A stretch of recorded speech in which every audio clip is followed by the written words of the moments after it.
buenos días. Nos encontramos con el doctor Jaime Alberto Cabal, presidente de FENALCO, una autoridad en los temas empresariales en Colombia. El día de ayer, la Comisión Séptima del Senado hundió la reforma laboral que tenía una serie de pilares básicos. Se pretendía a través de ella propiciar la estabilidad laboral, un poco en detrimento de los contratos a término fijo y los de prestación de servicios. Se incrementaban los costos laborales con recargos dominicales y festivos. Se pretendía laboralizar los contratos de aprendizaje. Había un capítulo especial que aumentaba las licencias. Doctor Jaime Alberto, de haberse aprobado esta reforma, ¿cuál hubiese sido su impacto en el comercio y en las empresas en Colombia? Bueno, doctor Juan Carlos, primero muchas gracias por la invitación a compartir este diálogo con usted. A ver, nosotros desde el día 1 que se radicó el primer proyecto de reforma laboral, que también se hundió, señalamos que este proyecto y el segundo también nacieron torcidos. Y nacieron torcidos por la forma y por el contenido. Si me permite explicar un poco la forma, porque la Constitución dice claramente que cualquier política salarial o proyecto de reforma laboral de la legislación debe salir concertado de la Comisión Nacional de Concertación de Políticas Salariales, que es un ente constitucional. Y eso jamás se hizo. El ministro ayer decía que sí había concertado porque había hablado con los representantes de la Cámara y que porque había hablado con algunos dirigentes gremiales. Pero pues el ministro confunde el significado de concertar. Concertar es dialogar y acordar algo entre las partes. Así es. Aquí nunca hubo un acuerdo. Y no hubo un acuerdo porque obviamente esto tiene un sesgo ideológico y un sesgo sindical.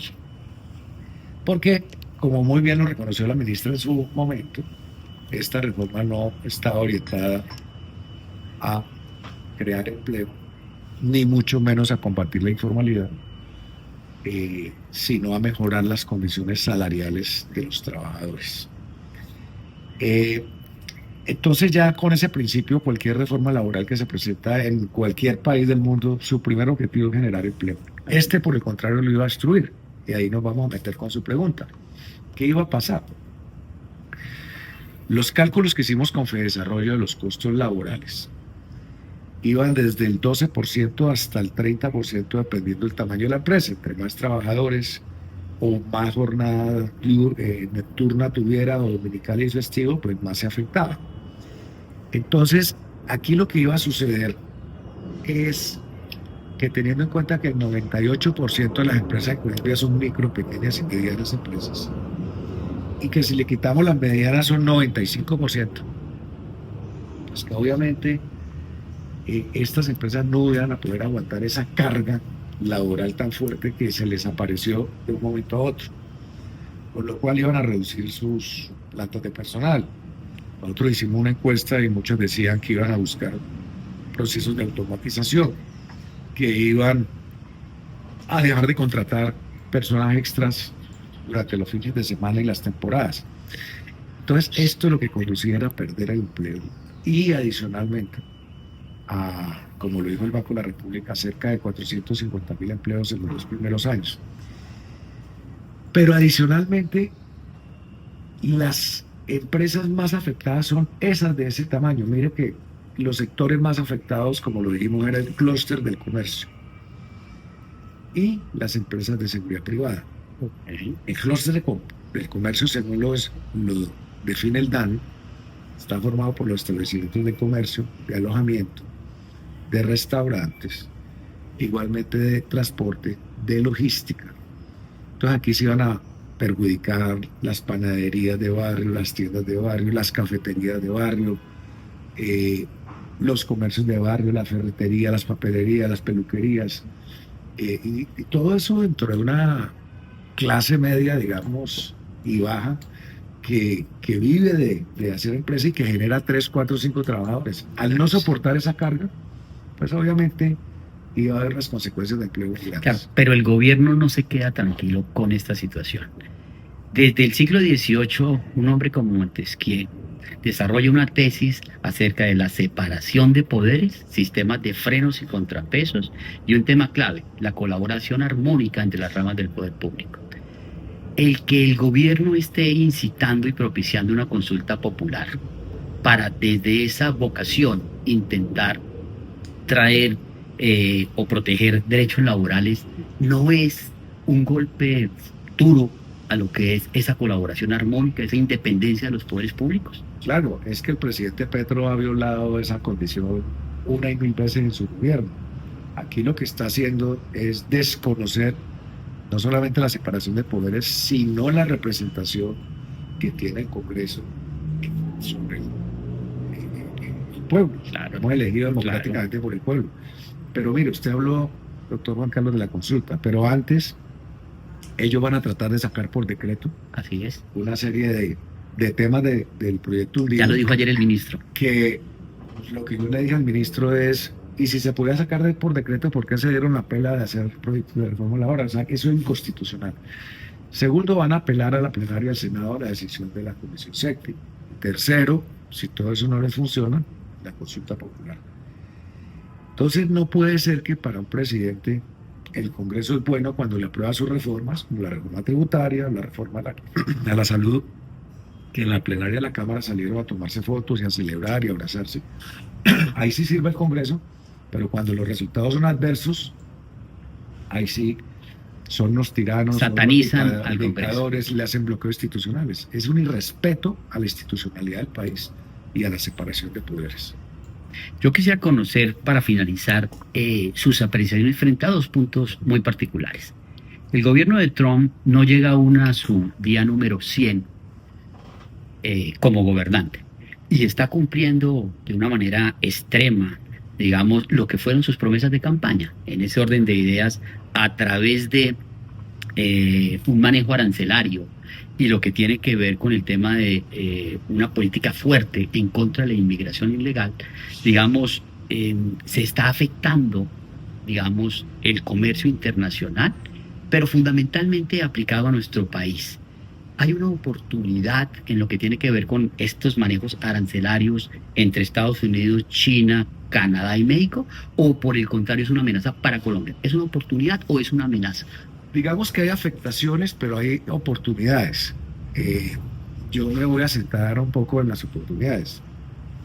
Obviamente, si un producto mexicano que se le vende al mercado de Estados Unidos, yo voy a poner el ejemplo concreto, como el aguacate Hass, va a tener aranceles del 25%. Sí. Va a dejar de ser competitivo por el precio.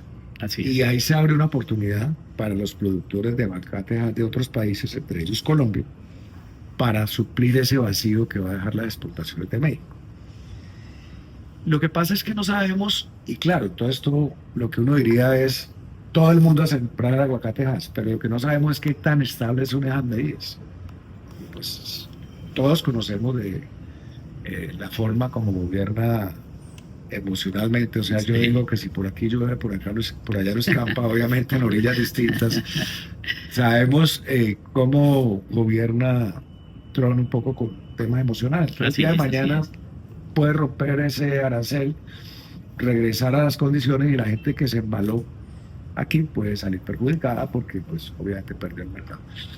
Pero hay oportunidades, si esto va a largo plazo, hay oportunidades de suplir los vacíos que dejan las exportaciones, tanto de Canadá como hay de que México. aprovechar esa coyuntura.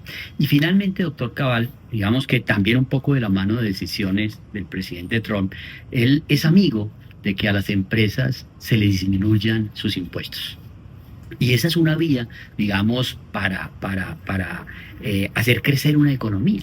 Es decir, si uno mira, ya trayendo una situación a nuestro país, hacer empresa en Colombia es muy difícil, porque las cargas impositivas, según la OCDE, son de las más altas de los países afiliados. Entonces acá tenemos IVA, retenciones, retefuentes, el tema de la seguridad social es muy elevado. ¿Cree usted que hay campo para pensar de pronto en una reducción de impuestos sin que eso afecte la estabilidad de los ingresos para el país y que eso pueda ser una forma para reactivar nuestra economía y generar empleo? Mire, definitivamente lo que se llaman los incentivos tributarios son un instrumento clave para desarrollar sectores y desarrollar la economía y el crecimiento, y obviamente de ahí políticas sociales. Le voy a poner un ejemplo. En una época trabajamos completamente con el presidente Uribe y sacamos el incentivo tributario para la construcción y remodelación de hoteles en Colombia. 30%, 30 años de cero impuesto a la renta. Y Colombia renovó y amplió su oferta, y hoy el turismo se está desarrollando gracias a ese tipo de incentivos. Entonces, reducir los impuestos de las empresas es un incentivo muy importante y es una tarea pendiente en Colombia. Aquí nos hemos acostumbrado a hacer una reforma tributaria cada 15, 18 meses y siempre es una colcha de retazos. El país necesita una reforma estructural completamente, donde se amplíe la base, pero la forma de ampliar la base es reduciendo los impuestos, bajando las tarifas para que sea cómodo, para que si hoy tributan 4 o 5 millones de colombianos puedan tributar 10. Pero parte de la evasión es el exceso de costos de los impuestos sumados nacionales, locales, regionales, y esa tarea la tiene pendiente Colombia. Doctor Cal, muchísimas gracias. Muchas gracias. Muchas gracias, realmente muy completo.